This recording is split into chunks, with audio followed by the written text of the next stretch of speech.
wabarakatuh. Baik, hari ini kita akan bahas suppositoria ya. Ini definisi suppositoria.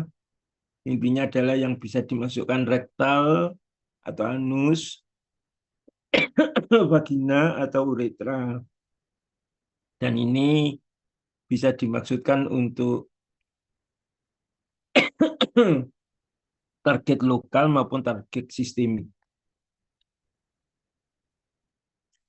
Definisi suppositoria berasal dari bahasa Latin supponere yang diletakkan di bawah, artinya memberikan efek lokal atau sistemik, dan efek lokal biasanya untuk mengatasi sembelit, sakit, atau iritasi radang terkait di hemoroid, jadi sakit di rektal, radang di rektal yang terkait dengan hemoroid. Kemudian untuk efek sistemik bisa untuk anti asma, analgesik, maupun antipiretik. Nah, kapan suppositoria itu digunakan? Ya, yang pertama adalah untuk bayi yang belum bisa menelan obat. Maka pilihannya adalah suppositoria. Kemudian yang kedua adalah pasien pasca operasi.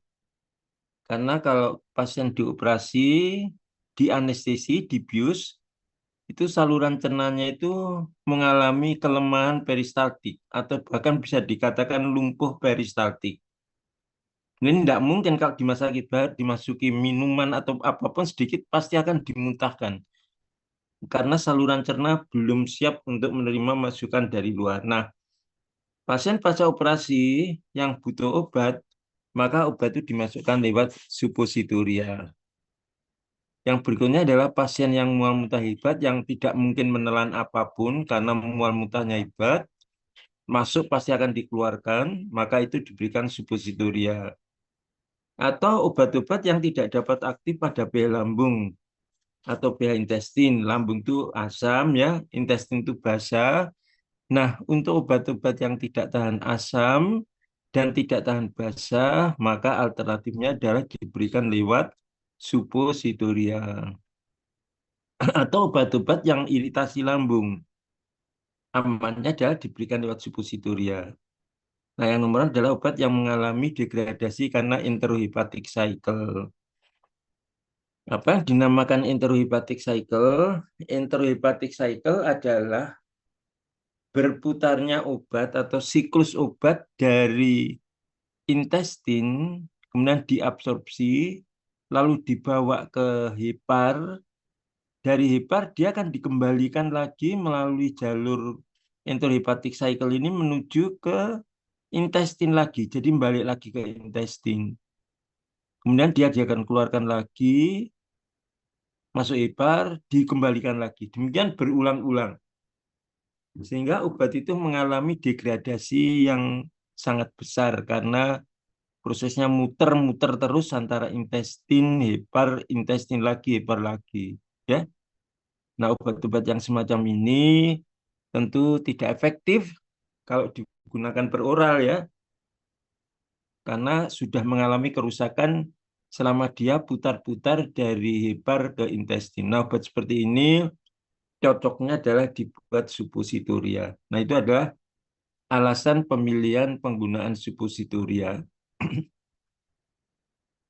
Nah, bentuk suppositoria ditetapkan harus sesuai dengan celah tubuh. Apakah itu rektal, atau vaginal, atau uretra ya. Jadi bentuknya itu harus dibuat sesuai dengan bentuk rektal, sesuai dengan bentuk vaginal, sesuai dengan bentuk uretra ya. Supaya tidak mengganjal dan menimbulkan rasa perih dan tidak menimbulkan tekanan pada celah tubuh. Dan supaya dia dapat bertahan dalam waktu yang tertentu ya, dalam waktu yang tertentu untuk memberikan efek yang diinginkan. Kalau tidak sesuai dengan celah dimasukkan biasanya dalam waktu yang tidak terlalu lama dia akan berobos lagi, keluar lagi ya. Karena posisinya bentuknya tidak sesuai dengan celah tubuh. Bentuk silinder ini biasanya suppositoria itu bentuknya silinder lalu ada runcingnya. Runcingnya bisa di salah satu sisi, bisa di kedua sisi. Nah, ini mengenai penggunaannya, kalau suppositoria yang diberikan rektal, ini dimasukkan tanpa bantuan alat, hanya dengan tangan. Tapi kalau dimasukkan vaginal, untuk membantu memasukkan itu memerlukan satu alat yang namanya adalah aplikator atau vaginal insert. Ini contohnya ya, aplikator ini seperti ini. Jadi suppositornya dimasukkan sini, nanti ditekan, maka suppositor akan langsung masuk ke vagina. Faktor yang mempengaruhi absorpsi obat di rektal. Yang pertama adalah faktor fisiologis, jumlah air ya, karena sangat berbeda antar personal satu atau orang yang satu dengan yang lain itu berbeda. Jumlah air yang tersedia di rektal ini sedikit banyak juga akan mempengaruhi proses absorpsi di rektal. Kemudian sifat cairan rektal. Kalau sifat cairan rektal ini rata-rata hampir sama ya, cuman ya mungkin ada beberapa pasien yang agak berbeda, tetapi kemungkinan besar sama. Kandungan rektal juga kemungkinan sama, tapi yang terakhir adalah rute sirkulasi. Nah, rute sirkulasi yang dimaksud di sini adalah seberapa banyak aliran darah mengalir pada daerah rektal atau pada daerah vaginal atau pada daerah uretra. Yang keempat, kita mengaplikasikan suppositoria yaitu semakin banyak sirkulasi darah yang melewati daerah rektal dan sebagainya, maka untuk tujuan sistemik suppositoria ini sangat efektif. Karena dengan banyaknya eh, pembuluh darah yang ada di daerah tempat aplikasi suppositoria, maka obat banyak yang diabsorpsi masuk pembuluh darah dalam jumlah yang banyak juga dan akan diedarkan ke target organ.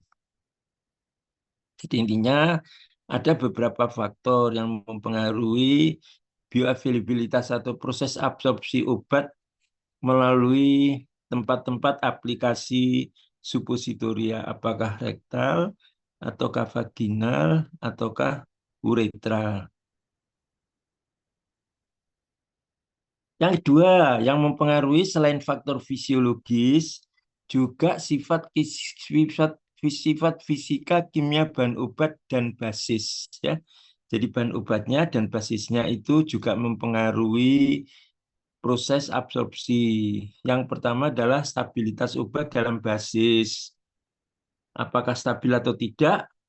Kalau tidak stabil, maka yang diabsorpsi dalam keadaan utuh, dalam keadaan baik juga sedikit ya. Yang banyak adalah obat yang rusak, yang diabsorpsi, yang tidak ada gunanya lagi. Oleh karena itu stabilitas obat dalam basis harus ditetapkan, harus dipastikan memang obatnya stabil pada basis. Yang kedua adalah ukuran partikel. Nah, terkait dengan ukuran partikel ini saya kira sama ya dengan kemarin ketika kita bicara sediaan topikal, salep misalnya, atau sediaan mata, salep mata ya, atau suspensi kemarin juga sudah kita bicarakan. Jadi yang diharapkan adalah ukuran partikel bahan obat yang dimasukkan dalam pembawa ini, pembawa sediaan farmasi, apakah itu suppositoria atau salep atau apapun, harus mempunyai ukuran yang halus, ukuran yang kecil. Semakin kecil ukuran partikel, maka semakin bagus obat itu bisa diabsorpsi. Nah, oleh karena itu masih ingat ya kemarin suspensi, tahap pertama membuat suspensi, tahap pertama membuat salep, tahap pertama membuat salep mata, dan termasuk tahap pertama membuat suppositoria adalah mereduksi ukuran partikel manakala ukuran partikelnya dirasa masih besar ya, direduksi bisa dengan cara dilarutkan sehingga dia menjadi larut ya. Kalau larut pasti ukuran partikelnya sangat halus ya dalam satuan mikron, atau ditriturasi ya, digerus dalam keadaan kering, atau dilevigasi. Masih ingat kemarin levigasi itu apa ya? Mas Firman Syahnanda. Firman Syahnanda, Firman, Firman, Firman. Ya, Firman Sananda.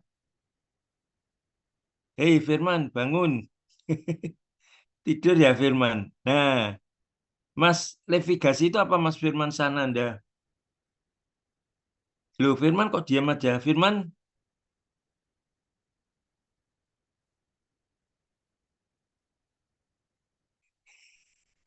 tolong tangek no, Rek, Rek Firman, Rek.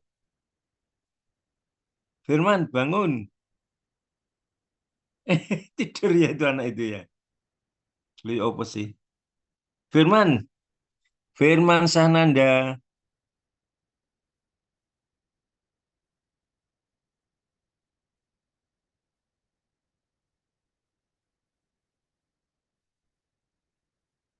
Tolong di telepon ikut Firman, teleponan Mas, telepon Firman.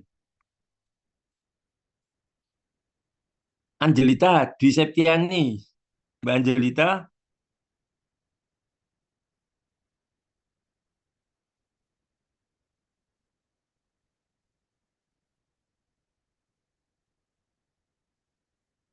Balkis, kok gak ono sing nyaut iki? Balkis, Iya, Bapak. apa yang dinamakan levigasi, Mbak? Bagaimana, Pak? Bisa diulangi?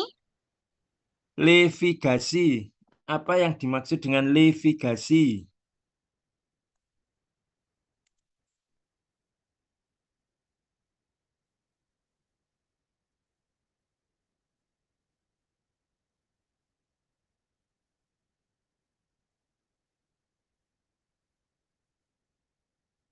Dimas Maulana tahu, Dimas Maulana.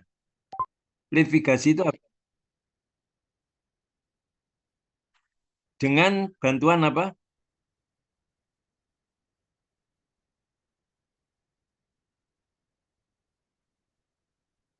Cara kering atau cara basah? Izin menjawab cara bahasa, Pak. Jadi Cara basah ya. seperti Oke, dijadikan oke. pasta, Bapak. Dicampur dengan lubrikan ya atau pelincir ya. Iya, Bapak. Ingat-ingat itu tujuannya adalah supaya ukuran partikelnya bisa halus ya. Nah, jadi kembali lagi ke suppositoria. Ini ukuran partikel itu sangat penting. Sehingga nanti tahap pertama membuat suppositoria itu adalah selalu memperkecil ukuran partikel dengan cara dilarutkan, digerus kering, atau digerus basah, atau yang namanya adalah levigasi. Dengan sifat basis dan kapasitas sebar dari basis, ya, itu mempengaruhi proses absorpsi bahan obat. Nah, sekarang dasar pemilihan bahan aktif yang harus diperhatikan adalah keadaan fisiknya, terutama ukuran partikelnya, ya, besar atau kecil. Kalau besar, maka mutlak reduksi ukuran partikel harus dilakukan. Kemudian yang kedua adalah kondisi fase bahan obat itu. Apakah padat atau cair, ya, dan seterusnya. Karena nanti prosesnya akan beda kalau bahannya padat dan bahannya cair. Yang kedua adalah densitas. Nah, densitas itu kaitannya adalah apakah ada perbedaan yang cukup jauh antara densitas bahan obat dan densitas basis. Kalau densitasnya bedanya sangat jauh, maka akan ada kesulitan nanti ketika mencampurkan bahan obat itu dalam basis suppositoria, khususnya dalam homogenitasnya. Ya, kalau densitasnya bedanya terlalu besar, maka bahan obat itu mempunyai potensi untuk bisa memisah dari basis suppositoria, sehingga homogenitasnya sulit ya. Jadi harus diperhatikan ketika proses pencampuran dan mutlak harus dilakukan keseragaman kadar obat dalam basis suppositoria. Ya, kalau bedanya tidak terlalu besar, tidak ada kesulitan dalam mencampur, tapi tetap juga harus dilakukan uji keseragaman kadar obat dalam basis suppositoria, ya. Itu kaitan densitas. Jadi harus dipastikan perbedaan densitas bahan obat dan basis. Kalau bedanya tidak jauh, alhamdulillah, ya. Yang ketiga adalah kelarutan. Apakah bahan obat itu larut dalam basis atau tidak? Ini nanti sama mempengaruhi homogenitas sama dengan densitas tadi dan juga mempengaruhi pelepasan dan aseptabilitasnya. Kalau tidak larut, tetap dalam keadaan padat dan ukurannya masih besar akan menimbulkan goresan pada daerah di mana suppositoria itu diaplikasikan, ya.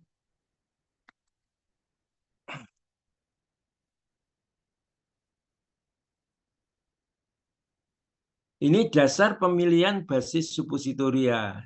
Yang pertama, basis itu harus meleleh atau melunak pada suhu tubuh, yaitu pada suhu 36 derajat Celcius. Dan harus bisa melarut pada cairan tubuh. Harus bisa menyatu pada cairan tubuh untuk mempermudah perpindahan bahan obat itu dari basis ke cairan tubuh dan akan diabsorpsi pada daerah rektal atau daerah vaginal atau daerah uretra.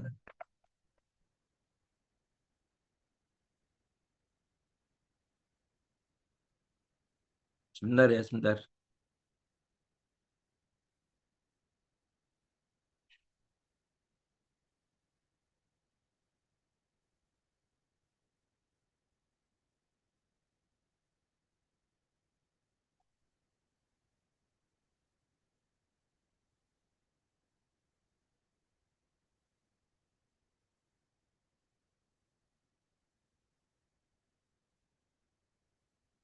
Baik, kita lanjutkan.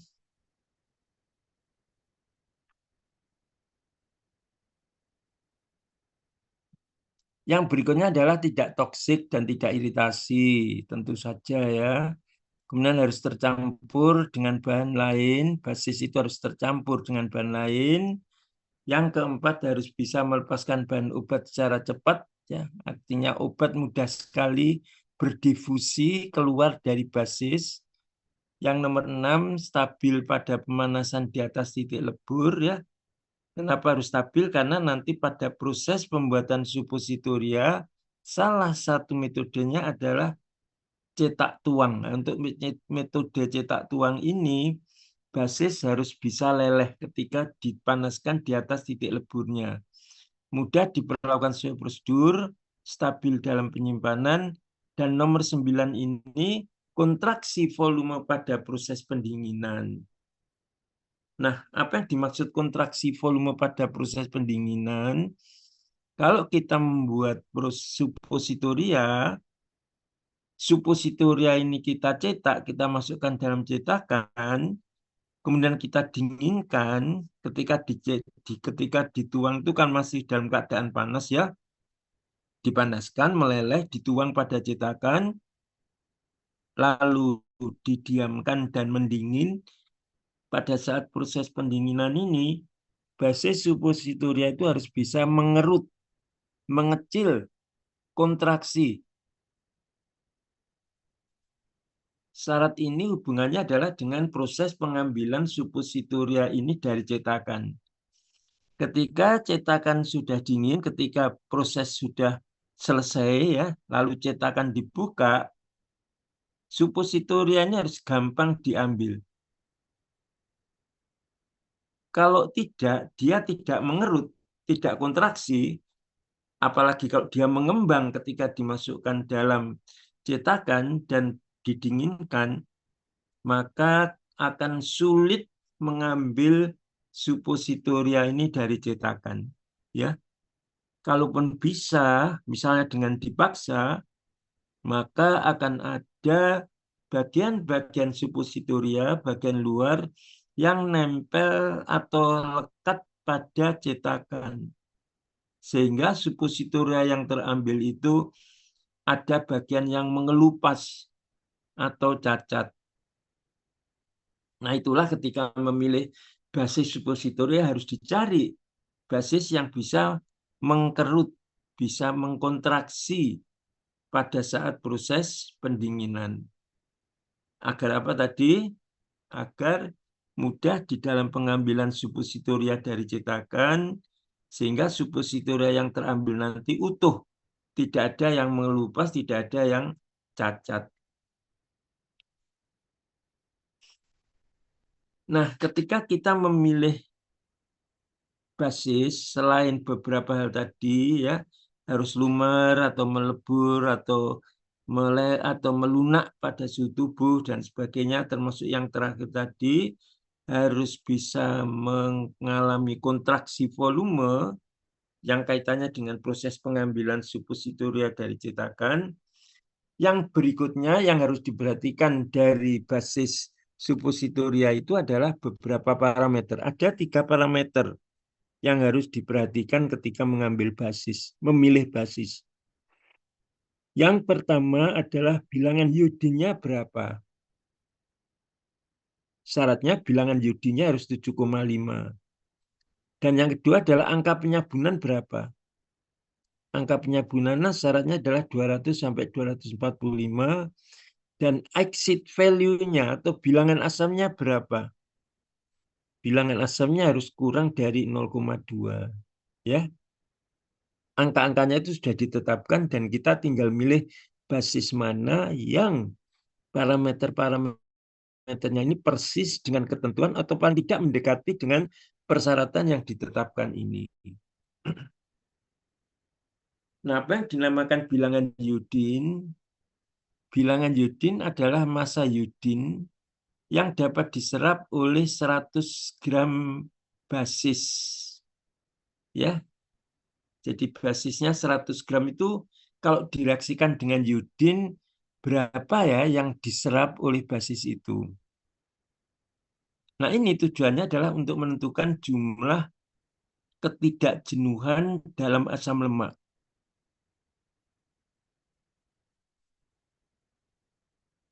Kalau ketidakjenuhan itu artinya menunjukkan apa ya ketidakjenuhan itu? Kemarin sudah kita bahas ini pada saat kita bicara tentang kosurfaktan, ya, kosurfaktan. Kosurfaktan atau surfaktan itu harus mengandung ketidakjenuhan. Apa yang dinamakan ketidakjenuhan ini? Mbak Devina Safasabila, kalau ada senyawa, di sini adalah asam lemak, tidak jenuh, itu artinya apa Mbak senyawa itu? Mbak Devina? Ya, Bapak. Artinya apa senyawa yang tidak jenuh itu? Senyawa dengan ikatan rangkap. Ya, tolong diingat-ingat ya. Senyawa dengan ikatan rangkap. Nah, kemarin ketika kita bicara surfaktan, kosurfaktan, kita sudah mengetahui apa sih gunanya ikatan rangkap pada surfaktan itu diantaranya adalah kalau senyawa itu tidak jenuh, maka mudah membentuk struktur droplet. Ya, kemarin ketika kita bicara emulsi, kalau surfaktannya itu mengandung, kalau asam lemaknya itu mengandung ikatan tidak jenuh atau ikatan rangkap, maka pembentukan droplet akan gampang. Dan artinya apa? Artinya pembuatan emulsi itu lebih mudah dibanding yang ikatannya ikatan jenuh. Nah, sama di sini. Cuman di sini ditetapkan bahwa angka bilangan iodin yang menunjukkan berapa jumlah ikatan rangkapnya atau ketidakjenuhan dalam asam lemak itu jumlahnya harus 7,5 ya. Jadi iodin yang bisa diabsorpsi oleh 100 gram bahan atau basis suppositoria itu harus banyaknya 7,5 gram ya. berat iodin yang diserap adalah 7,5 gram untuk per 100 gram bahan. Nah, sedangkan angka penyabunan itu apa? Angka penyabunan menunjukkan bobot atau massa atau miligram KUH yang dapat menyabunkan 100 gram minyak lemak. Kita tahu bahwa minyak lemak itu tersusun oleh asam-asam lemak ya, dan tentu akan membuat sabun apabila dilarutkan atau direaksikan dengan basa, misalnya KUH.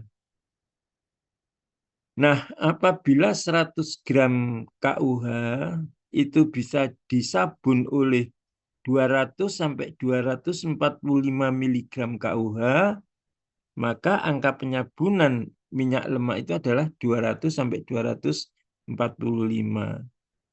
Ya, angka penyabunan menunjukkan 100 gram minyak lemak itu bisa disabun oleh berapa miligram KUH.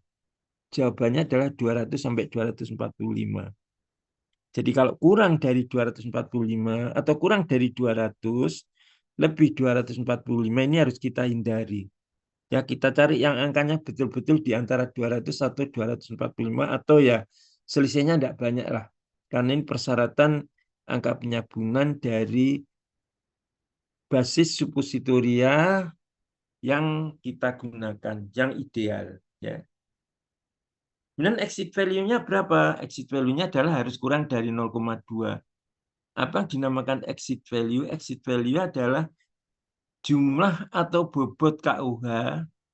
Ini tadi sama ya, miligram KUH ini juga sama miligram KUH yang dapat menetralkan 1 gram senyawa asam. Ya, dari asam lemak yang ada pada basis lemak itu. Dan ini jumlahnya harus cukup sedikit, harus kurang dari 0,2. Ya, dan ini exit value ini dimaksudkan untuk menentukan jumlah gugus asam karboksilat yang ada pada basis lemak. Ya, ini tolong diingat-ingat ya, ada 3 parameter yaitu bilangan iodin, angka penyabunan, dan exit value atau bilangan asam dari basis lemak itu. Nah, terkait dengan basis suppositoria ini ya, jangan dipanaskan terlalu lama. Karena kalau pemanasannya terlalu lama, nanti bisa merubah basis suppositoria ini. Ya, kalau sifatnya berubah, nanti akan ada kesulitan dalam pengambilan dari cetakan, sehingga memerlukan pelicin. Ya, jadi harus lama pemanasan dari basis suppositoria ini harus divalidasi atau diverifikasi dulu, dibuktikan berapa ya lama pemanasan yang bagus yang tidak sampai merubah karakter dari basis suppositoria ini. Karena kalau karakternya berubah, suppositoria nanti akan sulit diambil dari cetakan, sehingga biasanya suppositoria akan mengelupas atau mengalami cacat pada bagian permukaannya. Ini nggak boleh dilakukan ya. Jadi suppositoria harus utuh. Basis suppositoria dibagi 2, yaitu yang pertama adalah minyak theobroma atau cocoa butter. Yang kedua adalah lemak keras sintetik melebur pada suhu tubuh. Ya, kedua-duanya ini minyak lemak ini kedua-duanya bisa melebur pada suhu tubuh.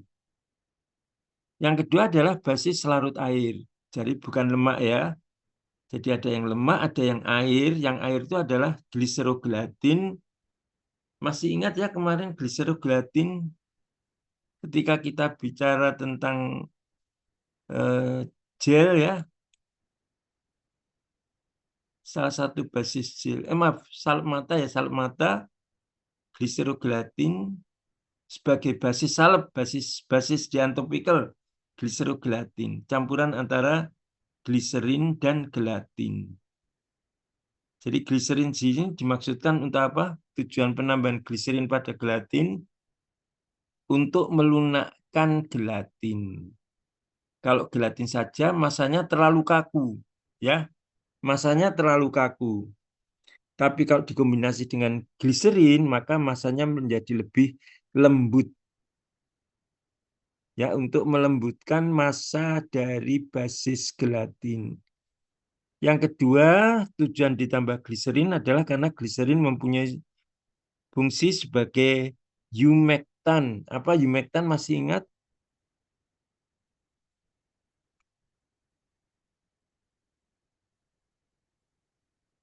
Adiaksa Kusuma. Adiaksa Kusuma ada, Adiaksa Kusuma. Nggak ada ya, Adiaksa ini nggak masuk ya. Ini nggak nyaut, ini berarti nggak hadir. Arya Adi ada, Arya Adi. Ada, Pak. Nah, apa yang dimaksud gliserin bersifat sebagai humektan? Apa yang dimaksud humektan, Mas Adi? Mas Arya Adi?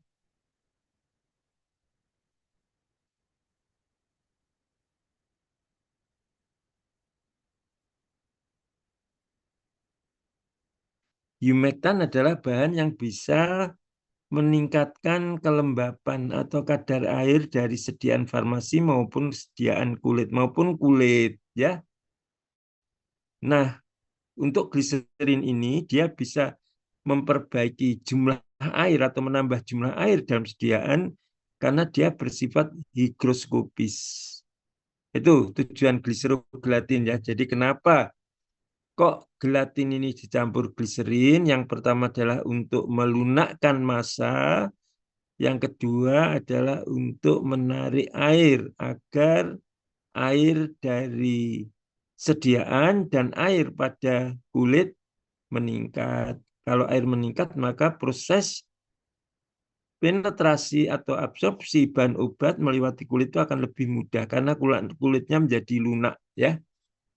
Ini sama ketika kita membuat suppositoria, basisnya adalah gliserogelatin, tujuannya adalah seperti itu, ya, supaya gelatinnya itu menjadi lembut-lembut sehingga ketika dimasukkan anus atau masukkan rektal tidak timbul sakit dan bahan ini bisa mengabsorpsi air sehingga memudahkan proses pelepasan bahan obat dari suppositoria dan bisa memudahkan proses absorpsi obat pada daerah rektal.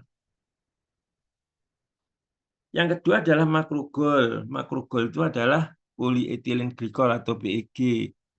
Yang ketiga adalah sabun gliserin. Jadi ada tiga, ya, basis yang larut air, gliserogelatin, makrogol, dan sabun gliserin. Nah, kita bicarakan yang pertama dulu, basis lemak, ya. Basis lemak ini ya tentunya lemak, ya, maka sifatnya adalah lipofil, ya. Contohnya adalah minyak theobroma atau cocoa butter, ya. Ini warnanya putih kekuningan, aromanya coklat, ya, karena koko, ya, butter, jadi coklat, memang aroma coklat. Campuran ester gliseril dari asam lemak tidak jenuh yang berbeda. Keuntungannya rentang suhu lebur 30 sampai 36 derajat Celcius. Jadi sesuai dengan persyaratan basis suppositoria yang harus bisa melebur atau melunak pada suhu tubuh. Yang kedua adalah tercampur dengan bahan lain. Kemudian yang ke nomor 3, keuntungannya adalah tidak iritasi. Itu keuntungan basis lemak minyak theobroma. Nah, kerugiannya ini polimorf. Jadi macam morfismenya banyak sekali. Bentuk kristalnya banyak sekali sehingga kita harus betul-betul bisa memilih theobroma dengan format atau dengan kristal, susunan kristal nomor berapa yang baik untuk suppositoria. Ini harus kita lakukan penelitian, ya. Jadi beda, sama-sama theobroma atau cocoa butter, tapi kemungkinan sifatnya beda karena bentuk kristalnya berbeda atau polimorf, ya. Yang kedua kerugiannya adalah melekat pada cetakan. Nah, ini tadi yang saya sampaikan. Kalau dia sampai melekat, maka kalau dipaksa, maka akan timbul cacat atau mengelupasnya bagian luar dari suppositoria. Dan ini sama sekali tidak diinginkan. Ya, nanti akan timbul efek psikologis dari pasien. Waduh, obatnya kok sudah rusak gini ya. Jadi harus utuh, sedianya harus utuh. Maka untuk menghindari ini supaya walaupun dia melekat pada cetakan, tapi nanti mudah diambil dan tidak menimbulkan cacat adalah dengan menambahkan apa tadi? Pelicin. Pelicin yang dioleskan pada alat cetak. Nah, pelicin ini tugasnya adalah untuk mencegah kontaknya basis suppositoria dengan logam cetakan. Harus dihindari kontak. Kalau kontak nanti lengket. Kalau nggak kontak ya nggak lengket.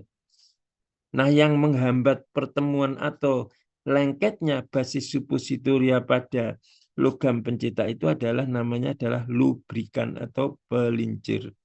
Jadi pelincir itu harus dioles-oleskan pada mesin cetak sebelum masa suppositorianya dituang. Ini khusus untuk yang theobroma ya atau cocoa butter. Karena cocoa butter bisa melekat pada cetakan. Jadi harus ditambah dengan lubrikan. Nah, titik lebur berkurang dengan adanya bahan yang larut ini menguntungkan tentunya ya. Kalau titik leburnya semakin rendah, maka dia semakin melumer ketika ketemu suhu tubuh yang 36 dan akan semakin memudahkan pembebasan bahan obat dari suppositoria itu. Kemudian yang berikutnya adalah bau tengik atau rensidite, mengalami bau yang tidak enak ya. Dan sulit mengabsorpsi air dan bisa melepas dari tubuh ketika selesai digunakan. Nah, jadi perhatian adik-adik nanti ya, kalau jadi apoteker di apotek atau di rumah sakit memberikan pelayanan suppositoria dan Anda lihat basis suppositoria itu adalah theobroma oil atau cocoa butter ya, maka harus diberikan edukasi pada pasien cara penggunaan. Caranya adalah dimasukkan dalam posisi tertidur miring, ya tertidur miring lalu atau atau menghadap ke atas juga tidak apa-apa ya. Kemudian salah satu kaki ditarik, kemudian suppositorianya dimasukkan. Intinya adalah ketika masukkan suppositoria itu jangan dalam keadaan berdiri. Kalau berdiri, maka begitu suppositoria kita masukkan, tangan kita lepaskan, dia akan melorot, lepas dari rektal dan keluar jatuh ke lantai. Tentunya nggak ada obat yang bisa bekerja kalau seperti itu, karena semuanya akan keluar dari rektal. Caranya adalah dengan posisi tertidur, dimasukkan, lalu setelah dimasukkan, jangan keburu berdiri ya. Ya lumah-lumah dulu atau tiduran dulu selama kurang lebih 10 menit atau 5 menit, baru setelah itu berdiri.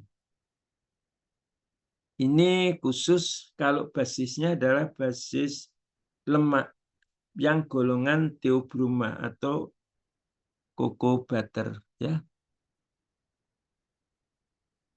Yang berikutnya adalah lemak keras sintesis ya. Lemak keras sintesis itu namanya adalah supposire Na, kurang Na itu ya, supposire Na atau Vitebsol. Vitebsol ini adalah nama dagang dari lemak keras sintesis yang digunakan untuk basis suppositoria. Nah ini, basis ini walaupun dikatakan lemak keras sintesis, tapi bahannya adalah juga dari lemak alam. Ya, lemak alam yang kemudian direaksikan dengan bahan-bahan tertentu. Sehingga sifatnya menjadi lebih keras. Ya, lebih keras dan tahan terhadap reaksi oksidasi, titik leburnya bervariasi ya, karena jenisnya banyak sekali untuk suppository maupun Vitebsol ini. Jadi harus hati-hati, dipilih yang titik lelehnya tidak terlalu tinggi, sesuai dengan kebutuhan. Kemudian suppository ini mengandung emulgator yang proporsional, sehingga mampu mengabsorpsi air yang cukup. Lalu yang nomor 4 tidak memerlukan pelicin untuk cetakan. Berbeda dengan minyak yang theobroma tadi atau cocoa butter tadi yang lengket pada cetakan sehingga memerlukan lubrikan, ya. Nah, kalau ini tidak, lemak keras sintesis ini tidak memerlukan lubrikan. Kerugiannya adalah rapuh, ya, karena saking kerasnya maka mengalami kerapuan. Bila didinginkan cepat, maka hindari pembekuan. Dan viskositasnya lebih rendah dibanding lemak yang cocoa butter atau theobroma, oil theobroma. Ya. Itu adalah kerugiannya.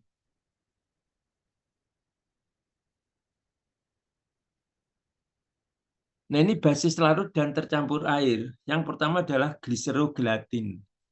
Tadi sudah kita bahas, ya. Kenapa kok gelatin ini dikombinasi dengan gliserin, yaitu untuk melunakkan massa. Kalau gelatin saja terlalu keras, ya, dilunakkan dengan air dan gelatin, ya.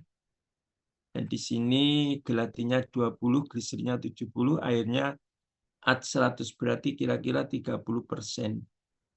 Ya, ini yang paling banyak digunakan sebagai basis suppositoria. Kerugian dari gliserogelatin ini yang pertama adalah efek fisiologis, yaitu mengalami osmose. Apa yang dinamakan peristiwa osmose? Masih ingat peristiwa osmose apa, ya? Apa yang dinamakan peristiwa osmose itu apa? Asmita Aulia, Mbak Asmita Aulia, hadir, saya catat, ya. Asmita Aulia tidak hadir.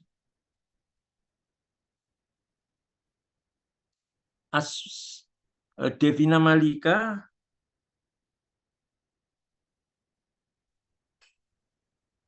tidak hadir juga.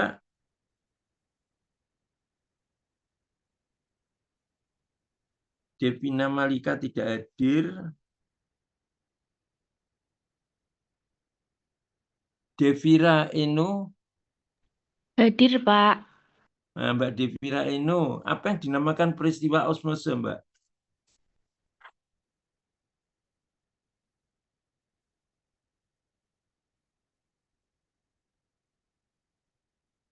Apa beda osmose dengan difusi? Ini pelajaran dasar loh, ya. Dan untuk sistem penghantaran obat ini sangat penting, ya. Kalau peristiwa osmose itu adalah peristiwa berpindahnya solvent atau pelarut dari larutan dengan konsentrasi rendah ke larutan dengan konsentrasi tinggi. Kenapa pelarut ini pindah dari konsentrasi rendah ke konsentrasi tinggi? Tujuannya adalah untuk menghasilkan konsentrasi yang sama, yang sebanding, yang tidak berbeda antara daerah satu dengan daerah lain, ya, dan dipisahkan oleh membran semipermeabel. Jadi ada ruang A dan ruang B dipisahkan oleh membran yang semipermeabel, ya. Artinya yang bisa pindah itu adalah hanya solvent saja, solutnya atau bahan yang larut tidak bisa pindah. Dan A ini kemungkinan konsentrasinya rendah, B itu konsentrasinya tinggi, maka peristiwa osmose akan mengalir dari A ke B. Larutan dengan konsentrasi yang rendah ke konsentrasi yang tinggi. Sudah jelas, ya, Mbak Devira, ya? Sudah, Bapak. Apa diulangi lagi, peristiwa osmose adalah peristiwa apa? Berpindahnya apa? Perpindahan molekul air melalui membran. Membran apa? Semi permeabel. semi-permeabel Iya. dari konsentrasi yang Cair ke encer ya, ya encer atau encer ke konsentrasi rendah ke konsentrasi yang pekat ya. pekat ya, Bapak. Yang tujuannya adalah supaya kalau airnya berpindah, maka lama-kelamaan kedua larutan itu akan mempunyai konsentrasi yang sama atau ekivalen. Ya, itu peristiwa osmose. Kalau difusi, apa difusi? Devina Malika. Mbak Devina Malika nggak ada.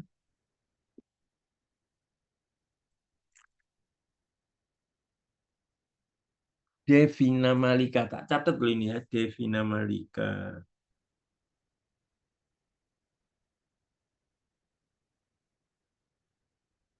Lagi ini. Diah Putri dan Dinda. Diah Putri dan Dinda Fakhrunisa. Fakhrunisa.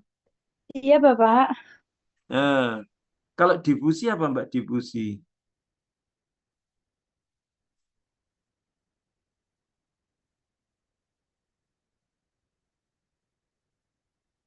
Nah, difusi itu adalah berpindahnya solut atau bahan terlarut dari konsentrasi yang tinggi ke konsentrasi yang rendah melewati membran yang permeabel. Ya. Jadi difusi hanya akan terjadi kalau membrannya permeabel. Karena yang berpindah di sini adalah solut atau bahan terlarut. Jadi kalau semi permeabel itu hanya bisa dilewati oleh solvent, tapi kalau membran yang permeabel bisa dilewati oleh solvent dan juga solut. Nah, di sini difusi itu berpindahnya solut dari konsentrasi tinggi ke konsentrasi rendah. Jelas Devina Malika? Jelas, Bapak. Apa coba disebutkan? Difusi adalah apa? Perpindahan dari perpindahan Solut solut dari dari daerah konsentrasi tinggi ke rendah melalui membran yang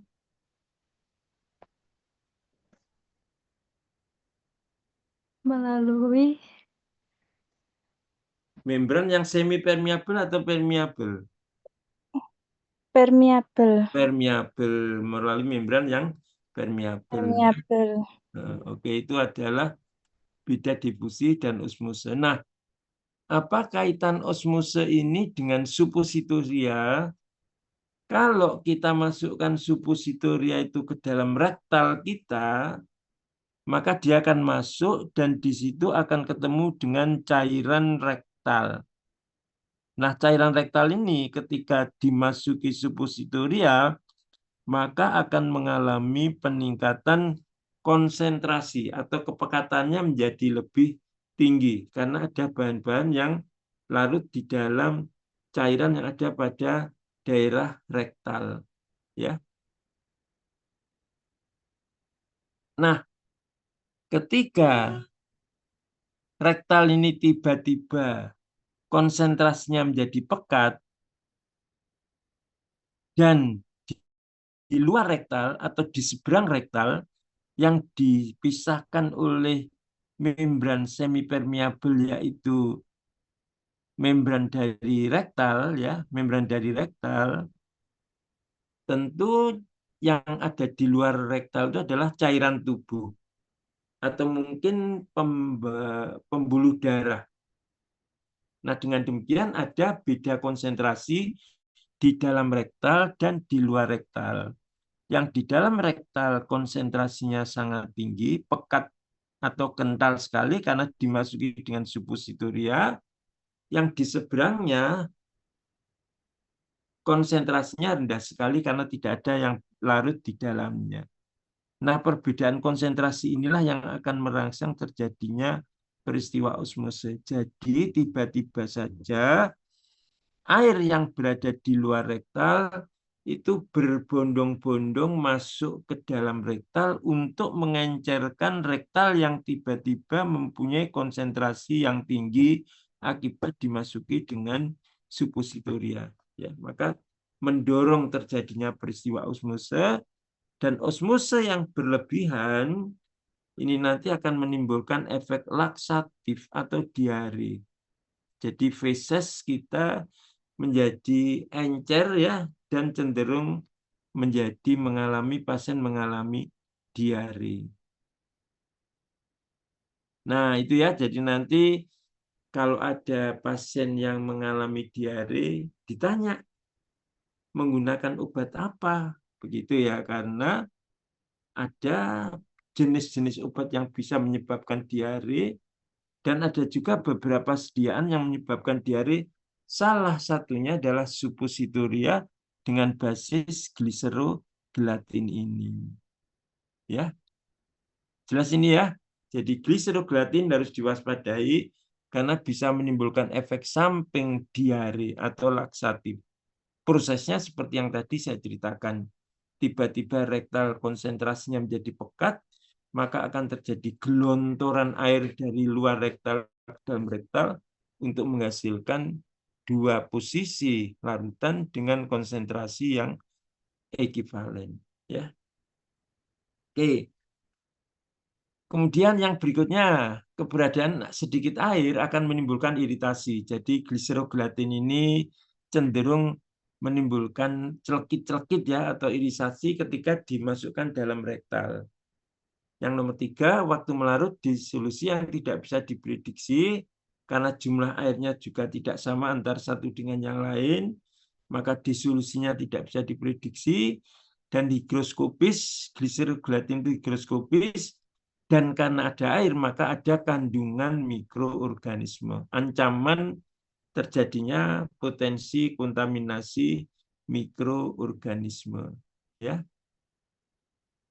Dan ini kalau preparasi itu perlu waktu yang lama karena prosesnya adalah melarutkan gelatin dulu, kemudian menambahkan gliserin dan sebagainya, sehingga perlu waktu yang lama dan perlu pelicin cetakan. Karena tadi dikatakan bahwa gliserogelatin ini sulit untuk diambil cetakan karena dia bisa mengalami pengembangan atau membesar volumenya ketika didinginkan, maka dia akan cenderung lengket pada cetakan dan perlu ditambah dengan lubrikan, ya, itu yang gliserogelatin.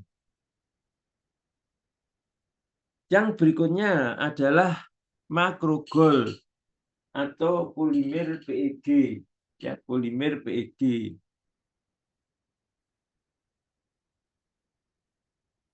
PEG atau polyethylene glycol adalah merupakan polimer dengan rantai yang panjang, ya.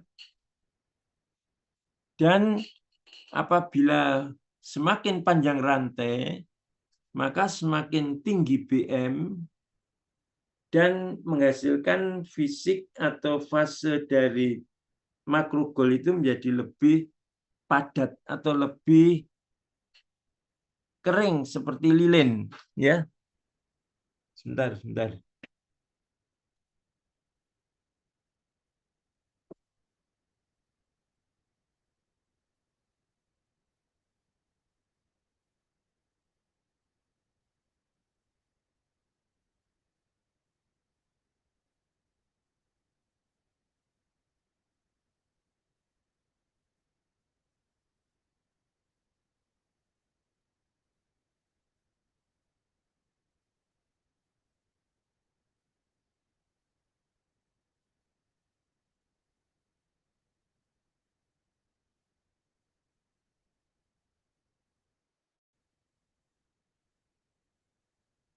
Maaf ya, terganggu sebentar.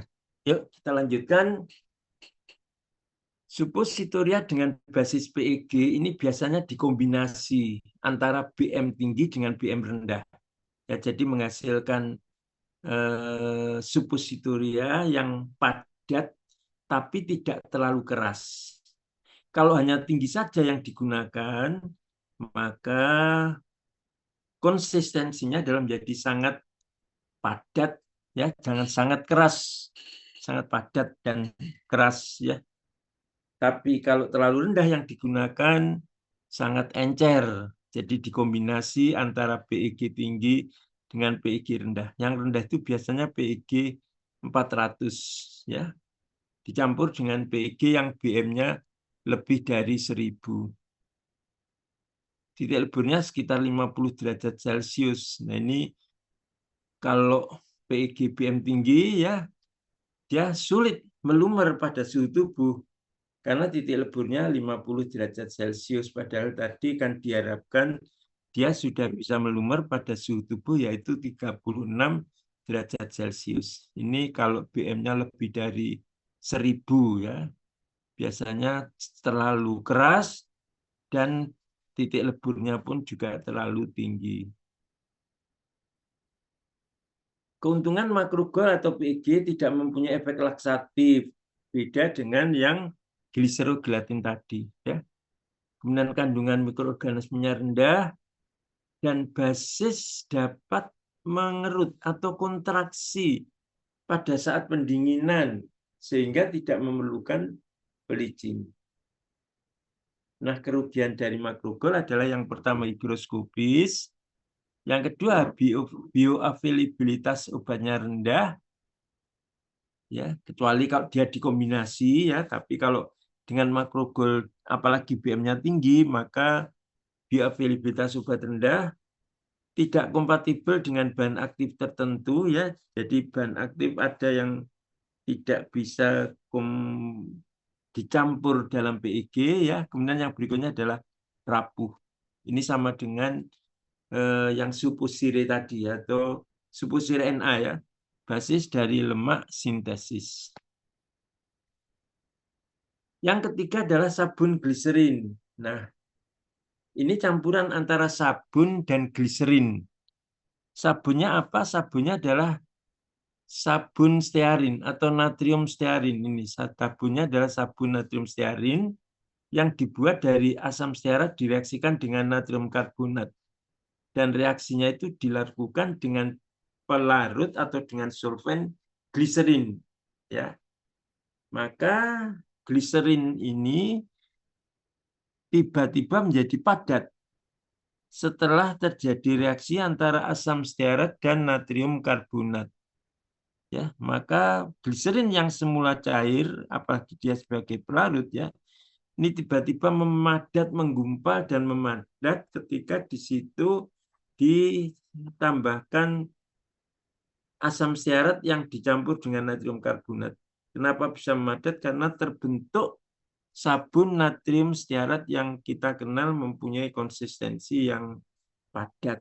Ya, jadi kalau tadi gliserin ditambahkan pada gelatin untuk melembutkan kekerasan dari gelatin, kalau ini asam stearat natrium karbonat ditambahkan ke dalam gliserin untuk meningkatkan kepadatan dari gliserin. Ya, karena kalau gliserin sendiri tentunya sifatnya adalah encer atau cairan.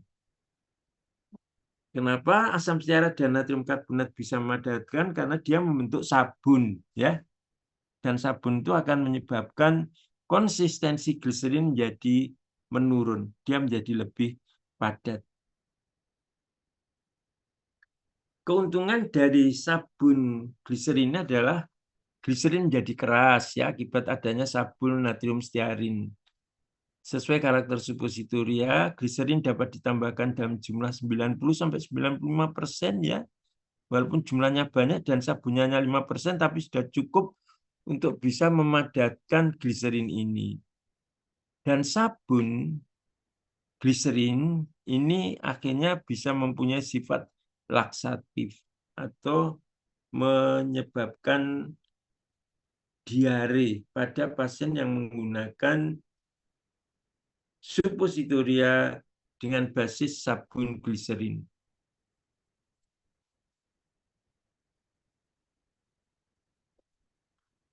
Kerugiannya adalah sangat higroskopis, harus dibungkus dengan kertas pure tin foil ya, yang terlindung dari udara karena sifatnya sangat higroskopis. Nah, basis lainnya itu adalah kombinasi antara basis minyak dan basis larut air. Contohnya apa? Contohnya adalah polioksil 40 stearat. Ini campuran antara monostearat dan distearat ester, ya, ditambah dengan polioksietilen diols dan glikol bebas, yang ini merupakan komposisi dari air.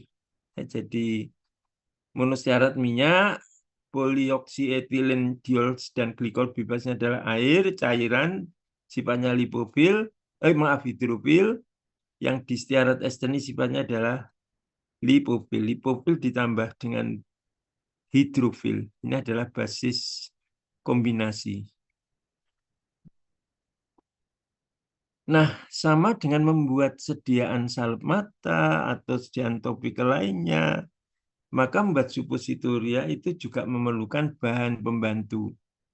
Yang pertama adalah bahan yang membantu pencampuran bahan aktif. Contohnya adalah magnesium karbonat, minyak atau air, ya. Yang kedua, bahan yang bisa membantu hidrofilitas dari basis suppositoria, ya, agar dia nanti bisa menyatu dengan cairan pada rektal, ya. Kalau bisa menyatu, nanti pelepasannya akan mudah. Nah, ini perlu ditambah dengan surfaktan. Jadi surfaktan dimaksudkan untuk membantu hidrofilitas. Yang ketiga adalah bahan yang bisa meningkatkan viskositas.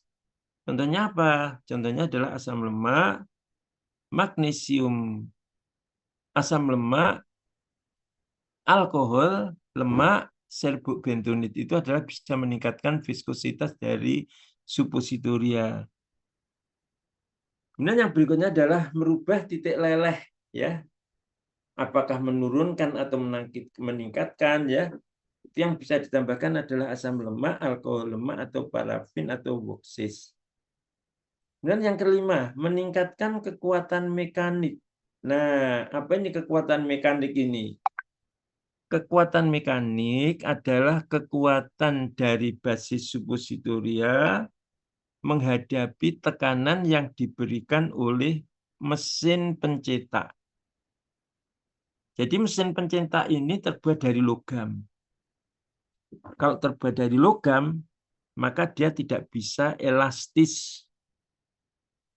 Jadi kalau ke dalam cetakan logam suppositoria ini dimasukkan basis suppositoria, ya, dan bahan obat, maka basis suppositoria inilah yang bisa kemungkinan mengembang, dan kalau dia mengembang, dia akan berbenturan dengan logam sebagai pencetaknya.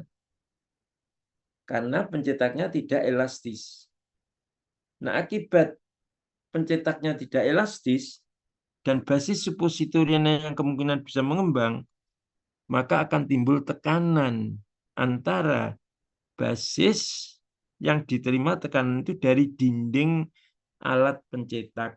Nah, ini kalau dibiarkan, ini bisa menyebabkan rapuh.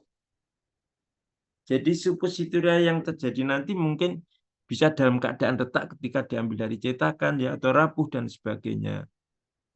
Nah, oleh karena itu, untuk meningkatkan kekuatan mekanik dari basis suppositoria agar ketika dimasukkan cetakan dan menerima tekanan dari cetakan dia tidak mengalami kerusakan, maka perlu ditambah polisorbat, minyak kastor, gliserin, dan propilen glikol.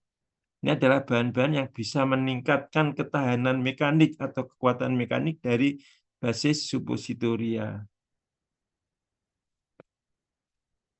Yang berikutnya adalah bahan yang dapat meningkatkan stabilitas, contohnya pengawet, yang bisa mencegah meningkatkan stabilitas dari mikroorganisme, contohnya antioksidan, ya, yang bisa meningkatkan stabilitas dari peristiwa oksidasi, ya. Yang nomor 7 adalah meningkatkan absorpsi, contohnya adalah enzim mucopolisaccharides, dan yang nomor 8 adalah lubrikan yang bisa menurunkan tegangan permukaan dari basis suppositoria ini. sehingga bisa meningkatkan lubrikan ya. Lubrikan itu adalah pelicin. Pelicin ini adalah dimasukkan atau dioleskan pada cetakan suppositoria yang tujuannya adalah agar basis suppositoria tidak lekat, tidak lengket, tidak kelet pada mesin cetak suppositoria. Kalau kelet, bahaya. Nanti kalau diambil akan terjadi kecacatan dari dinding suppositoria akibat ada yang mengelupas. Ini adalah bahan-bahan tambahan yang bisa ditambahkan pada suppositoria. Nah, untuk preparasi dari suppositoria ada 3 metode. Yang pertama adalah cetak tangan. Yang kedua adalah cetak kompres. Dan yang ketiga adalah cetak tuang. Ya. Kemudian juga nanti ada yang otomatis. Ya, yang pertama cetak tangan.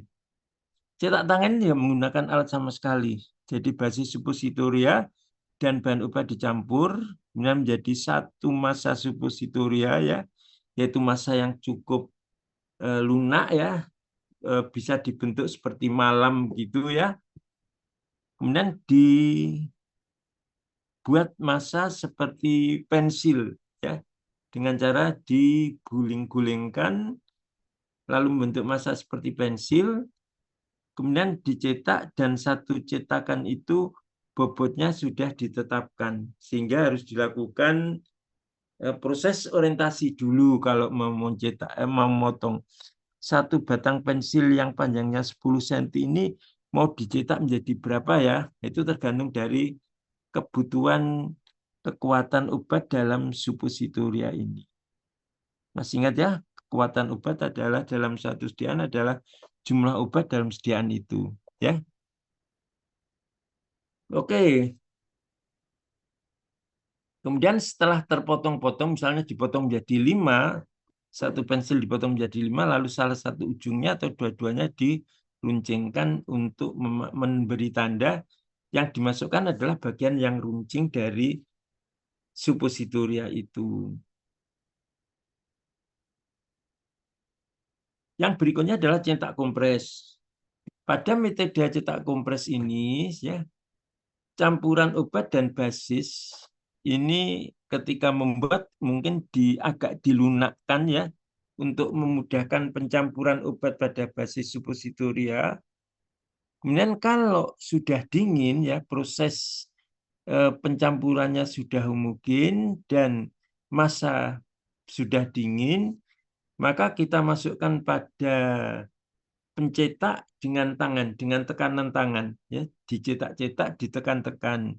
Kenapa harus ditekan-tekan? Agar tidak ada rongganya ya. Kalau ada rongganya maka nanti berarti obat yang dimasukkan kurang dong ya. Karena ada volume yang masih kosong yang berisi udara yang terjebak pada massa suppositoria itu. Itu namanya adalah cetak kompres. Keuntungannya adalah sederhana dan mudah, lebih bagus daripada cetak tangan ya, karena bentuknya seragam semua ya. Kemudian tidak terjadi sedimentasi obat dalam basis, karena ketika dimasukkan dalam mesin cetakan, dia sudah dingin ya, jadi tidak mungkin ada obat yang teragregasi atau tersedimentasi atau memisah dari basis suppositoria itu ya. Dan yang berikutnya adalah sesuai untuk obat yang tidak tahan panas. Ya, karena pencampurannya adalah ketika atau mencetaknya adalah ketika massa suppositoria itu sudah dingin. Ya, jadi tidak perlu dimasukkan dalam keadaan yang sangat encer atau sangat lumer. Tidak perlu. Ini karena ketika dimasukkan sudah dalam masa semi padat. Tapi ada kerugian, yaitu karena memasukkannya manual dengan tangan, maka mungkin saja masih ada daerah yang menjebak udara atau daerah-daerah rongga-rongga yang kosong. Dan yang berikutnya adalah karena ada rongga-rongga udara yang kosong, maka ada kemungkinan obat bisa oksidasi oleh oksigen yang ada pada udara, ya. Itu cetak kompresi. Yang berikutnya adalah cetak tuang. Nah, kalau pada cetak tuang ini massa suppositoria harus diencerkan dulu, dilumerkan, dipanaskan pada suhu yang mendekati titik leburnya atau lebih tinggi dari titik leburnya, ya, sehingga basis suppositoria itu kondisinya lemah atau encer yang mudah dituang.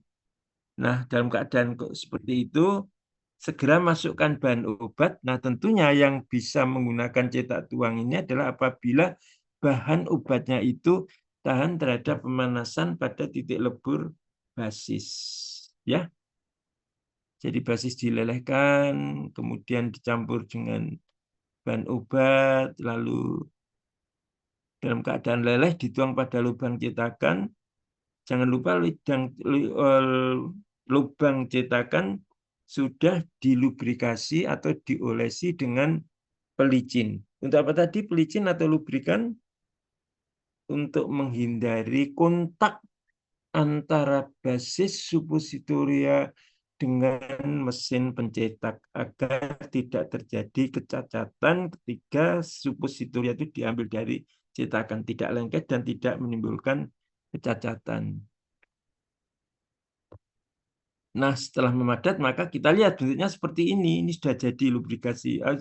Ini adalah suppositoria yang sudah jadi. Ini kita oleskan di sini, ya, di bagian dinding dari cetakan itu yang kita oleskan lubrikan itu. Nah, lubrikannya adalah untuk mengurangi tekanan pada massa suppositoria dengan jalan mencegah kontak suppositoria dengan cetakan. Yang kedua, harus tidak larut dalam basis, ya, agar dia tetap bertahan pada dinding pencetak. Jadi kalau lubrikannya ini larut dalam minyak, maka ini tidak sesuai bila digunakan untuk basis suppositoria minyak. Karena minyaknya nanti akan mengabsorpsi lubrikan. Dan posisi dari mesin cetak ini kembali terbuka sehingga bahan obat bisa lengket dan bisa mengelupas ketika ditarik keluar, ya. Jadi harus tidak larut dengan basis, tergantung basisnya. Kalau basisnya hidrofil, dia tidak boleh larut dalam air lubrikannya. Kalau basisnya minyak, maka harus digunakan basis yang larut dalam air agar tidak diabsorpsi. Dan lubrikan ini harus dioles tipis pada pencetak. Ini adalah beberapa lubrikan yang bisa digunakan. Yang pertama adalah minyak nabati atau minyak mineral. Itu untuk basis minyak theobroma atau cocoa butter. Yang kedua adalah lubrikan yang bisa digunakan adalah twin dan magnesium stearat. Ini bisa digunakan untuk lubrikannya gliserol gelatin, basis gliserol gelatin. Dan untuk lemak sintesis dan makrogol itu tidak memerlukan lubrikan. Yang memerlukan lubrikan adalah minyak atau gliserogelatin dan minyak theobroma atau cocoa butter itu yang memerlukan lubrikan. Lemak sintesis suppositoria tadi dan vitepsol itu tidak perlu lubrikan sama dengan makrogol atau PEG. Nah, yang berikutnya adalah mesin cetak otomatis. Ini di pabrik, ya, yang tidak dituang secara manual tapi semuanya secara otomatis, ya, dan bisa menghasilkan ribuan suppositoria per jam. Nah, ini adalah kemasan yang bisa digunakan untuk mengemas suppositoria. Yang pertama adalah tin, yang kedua adalah aluminium, yang ketiga adalah basis plastik atau bungkus plastik, kemasan plastik. Untuk penyimpanan. Nah, basis cocoa butter atau theobroma oil dan basis gliserogelatin harus disimpan di refrigerator atau kulkas. Tetapi apabila suppositoria itu menggunakan basis PEG, maka tidak perlu disimpan di kulkas, harus disimpan pada suhu kamar. Jadi ingat-ingat ya, tidak semua suppositoria itu harus disimpan pada kulkas. Ya, suppositoria dengan basis PEG tidak perlu disimpan di kulkas, cukup disimpan pada suhu kamar. Nah, ini adalah problem yang timbul dalam formulasi suppositoria. Yang pertama adalah keberadaan air. Kenapa? Karena air ini dapat mengoksidasi lemak. Ya, apabila menggunakan basis lemak, kemudian ada air, maka harus diwaspadai proses oksidasinya. Kemudian pada cetak tuang tadi, kan basis suppositorianya dipanaskan pada suhu tinggi ya. Nah, ini kalau ada basisnya yang ada kandungan air, maka air ini bisa menguap. Dan bahan obatnya tiba-tiba kelarutannya mengecil karena airnya berkurang, maka dia menjadi bentuk-bentuk kristal padat yang cukup membahayakan ketika dioleskan pada atau digunakan pada daerah rektal. Yang berikutnya adalah absorpsi obat dapat meningkat bila basis suppositoria emulsi OW dengan kandungan air sebagai fase eksternal adalah lebih dari 50%. Emulsi OW airnya lebih dari 50%, maka absorpsi obat dalam basis dapat meningkat. Yang nomor 4 adalah memfasilitasi interaksi obat. Ini keberadaan air ya. Keberadaan air tinggi ini bisa memfasilitasi interaksi obat. Yang nomor 5 ya bisa berpotensi ditumbuhi mikroorganisme. Ya, ini adalah keberadaan air. Masalah yang kedua adalah higroskopis ya. Nah, higroskopis tadi ada bahan-bahan yang sifatnya higroskopis, contohnya PEG atau makrogol tadi ya. Dan juga gliserogelatin yang mengandung gliserin yang juga bersifat higroskopis. Ya. Ini bisa menimbulkan masalah bila bahan obatnya tidak tahan terhadap air. Ya. Yang berikutnya adalah interaksi obat dengan eksipien. Ya, ini misalnya pasien dengan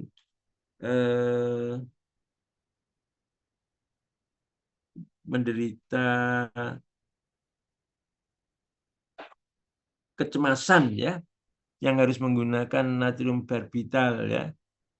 Ini biasanya ada interaksi antara PEG polietilen glikol dengan natrium barbital ya. Jadi tidak bisa pasien ini atau suppositoria ini digunakan basis PEG ya. Atau juga asam asetil salisilat. 2 minggu lalu kita sudah bahas asam asetil salisilat adalah asam yang berfungsi untuk melunakkan jaringan keratin ya. Atau melunakkan jaringan-jaringan yang lain. Itu asam asetil salisilat. Ternyata dia berinteraksi dengan PEG. Yang keempat adalah viskositas. Oleum kakao, jadi kalau kita membuat basis suppositorianya dari theobroma oil atau oleum kakao, maka jangan dileburkan. Nah, kalau terpaksa dileburkan, harus dicermati viskositasnya. Viskositasnya bisa kembali kental atau keras sebagai persyaratan suppositoria atau enggak ya. Nah, kalau enggak ya jangan dipaksakan untuk dilebur. Dicari metode yang lain yang tidak pakai melebur, yaitu apa tadi? Metode cetak kompres dan metode cetak tangan. Yang nomor 5 adalah rapuh. Tadi sudah disampaikan ya beberapa basis yang bisa mengalami kerapuhan ya. khususnya kalau misalnya basis yang digunakan adalah basis minyak sintesis tadi ya, yang rapuh tadi ya. Nah, untuk mengurangi kerapuhan itu bisa ditambahkan dengan castor oil atau Twin 80.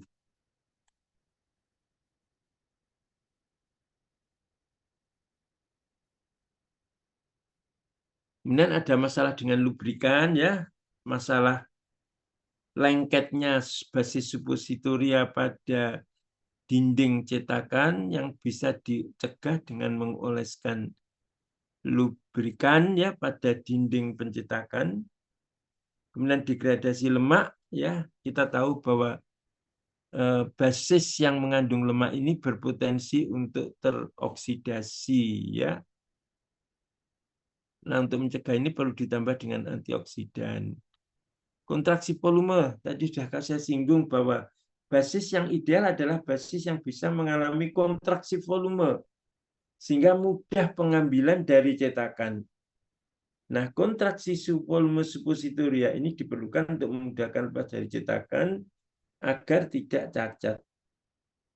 Dan yang ke-9, yang terakhir adalah pengendalian bobot dan pengendalian volume. Ini harus dilakukan ketika membuat suppositoria. Kenapa? Karena membuat suppositoria itu berbeda dengan membuat tablet. Kalau membuat tablet, itu mesin cetak tabletnya itu bisa diatur ya. Misalnya upper punch-nya dinaikkan atau lower punch-nya diturunkan misalnya. Agar volume tertampung lebih besar itu bisa kita rubah-rubah volumenya.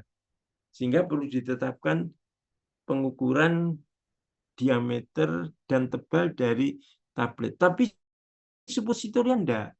Begitu dicetak dan keluar dari cetakan, bentuknya ukurannya sama seragam dari satu suppositoria dan suppositoria yang lain. Karena yang menentukan bobot dan volume itu adalah mesin cetaknya. Mesin cetaknya itu enggak bisa dirubah. Wah, ini kebanyakan ini kalau 1 gram padahal dia butuh 1 gram ya sudah. Kalau gitu dinaikkan saja cetakannya tidak bisa. Ya, oleh karena itu harus dilakukan pengendalian bobot dan volume agar kekuatan dari obat itu pada siang suppositoria bisa terpenuhi. Ya, nanti akan kita bahas dalam perhitungan yang khusus terkait dengan pengendalian bobot dan volume. Nah, ini adalah problem dalam produksi suppositoria. Yang pertama adalah splitting, pitting, dan cracking. Splitting itu adalah mengelupas, pitting itu membengkak, dan cracking itu retak. Nah, biasanya suppositoria yang mengalami kelupas, bengkak, atau retak itu disebabkan karena kontraksinya terlalu besar. Ya, kontraksi atau penyusutannya itu terlalu besar. Kenapa bisa terlalu besar penyusutannya? Karena ada perbedaan yang sangat mencolok antara suhu penuangan dan pendinginan. Tadi kan saya sampaikan bahwa ketika kita menggunakan cetak tuang, maka basis suppositoria itu dan bahan obat yang sudah tercampur di dalamnya harus dileburkan dulu, encer, baru bisa dituang kepada cetakan, dituang pada cetakan suppositoria. Nah, kalau panas sekali langsung dicetak pada tuangan, berarti jarak atau selisih antara suhu pada saat dituangkan dan pendinginan itu kan besar sekali. Nah, ini yang biasanya berpotensi menyebabkan splitting, pitting, dan cracking. Nah, bagaimana untuk mencegah? Ya, digunakan eksipien yang mengkristal lebih lambat pada suhu yang lebih rendah. Jadi digunakan eksipien yang kristalisasinya itu lebih lambat. Eksipien yang memadatnya itu lebih lambat. Ya. Yang kedua, obat atau basis suppositoria melekat di cetakan. Ini salah satu sebabnya adalah pemindahannya terlalu cepat, belum saatnya untuk diambil sudah diambil, ya. Maka kontraksi basis suppositoria ini belum selesai, sudah kita ambil, maka terjadi mengelupas atau cacat pada suppositoria itu. Dan waktu pencetakan bisa diperlama. Dan yang berikutnya adalah mengental saat penuangan. Penyebabnya adalah bahan aktif melarut saat pemanasan. Ya. Jadi ketika didinginkan, bahan obat itu tidak menjadi larut lagi, menjadi padatan lagi, dan akan membuat konsistensi suppositoria, massa suppositoria menjadi lebih kental. Ya. Jadi ketika dituang mengalami sulit, tadi masih panas loh, masih encer. Begitu dituang kok di tengah jalan dia mengental. Nah, itu karena kentalannya itu terjadi karena massa obat yang larut di dalamnya ketika lebur dan ketika dingin dia memadat dan menyebabkan massa dari suppositoria itu menjadi lebih tinggi, ya. Dan problem yang berikutnya adalah tidak homogen. Ini karena ini suhu penuangan lebih besar atau pendinginan terlalu lambat. Yang berikutnya adalah suppositoria kurang padat. Ini disebabkan karena adanya masukan atau masuknya udara atau terjebaknya udara dalam massa suppositoria, dan proses pengadukan di sini yang harus diperhatikan. Ya, proses pengadukan ketika pencampuran. Nah, ini adalah beberapa bahan yang harus diperhatikan, yaitu kloralhidrat dan fenol. Ini dapat menurunkan titik leleh cocoa butter. Harus perhatikan ini, ya. Dan oleum kakao meleleh secara cepat pada suhu tubuh dan tidak tercampur dengan cairan dalam rektum sehingga menghambat proses pelepasan bahan obat. Ya, walaupun dia bisa meleleh, tapi kalau dia tidak bisa menyatu atau bercampur dengan cairan dalam rektum, ini juga menghambat proses pelepasan obat ke dalam cairan dari rektum. Ini gambar cetak tuang. Ini cetak otomatis yang ada di industri. Ya. Ini kerugian suppositoria nanti bisa dibaca sendiri. Ya.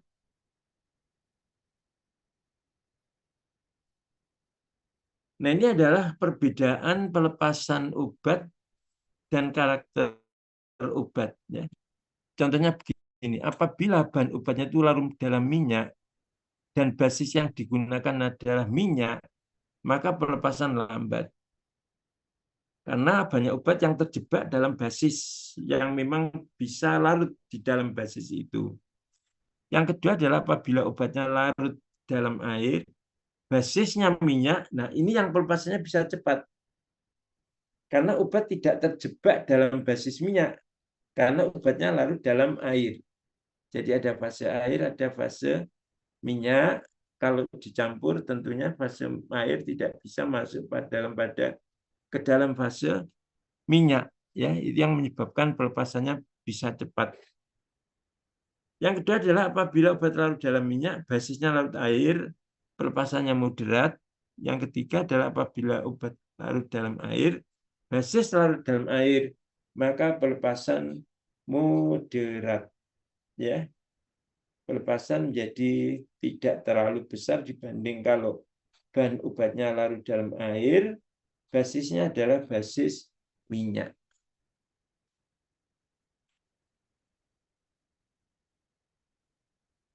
Nah, ini perbandingan absorpsi antara absorpsi perektal dan peroral, ya.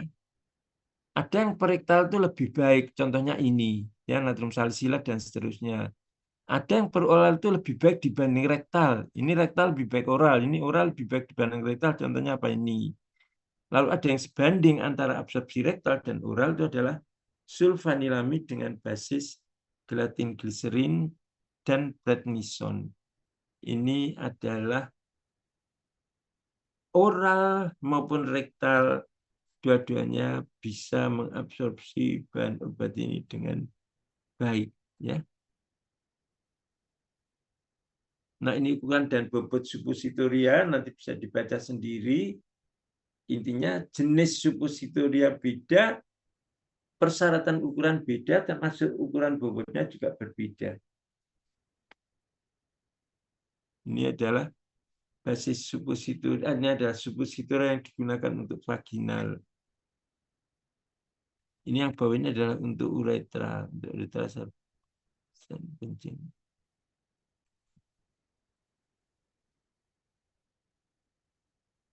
Ini suppositoria untuk uretra pria ya.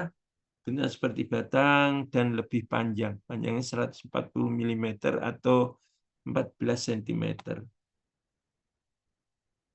Nah, kontrol berat dan volume itu mutlak harus dilakukan ya. Minggu depan kita akan bahas tentang perhitungan-perhitungan untuk kontrol berat dan volume ini. Kenapa? Karena volume itu tetap konstan, tidak bisa dirubah. Sedangkan volume basis dan volume bahan obat memberikan kontribusi di dalam terbentuknya satu suppositoria ini. Jadi terbentuknya suppositoria itu dipengaruhi oleh bobot suppositoria, dipengaruhi oleh bobot bahan obat, dipengaruhi oleh faktor koreksi. Nanti akan kita bahas lebih lanjut tentang faktor koreksi. Ya. Ini nanti kita bahas minggu depan saja. Ini waktunya sudah tinggal 1 menit. Mungkin ada yang mau tanyakan adik-adik? Belum ada, Bapak. Kalau nggak ada, kita akhiri ya. Baik, terima kasih perhatiannya. Sampai jumpa minggu depan. Selamat berlibur ya. Billahi taufiq wal hidayah. Wassalamualaikum warahmatullahi wabarakatuh. Waalaikumsalam.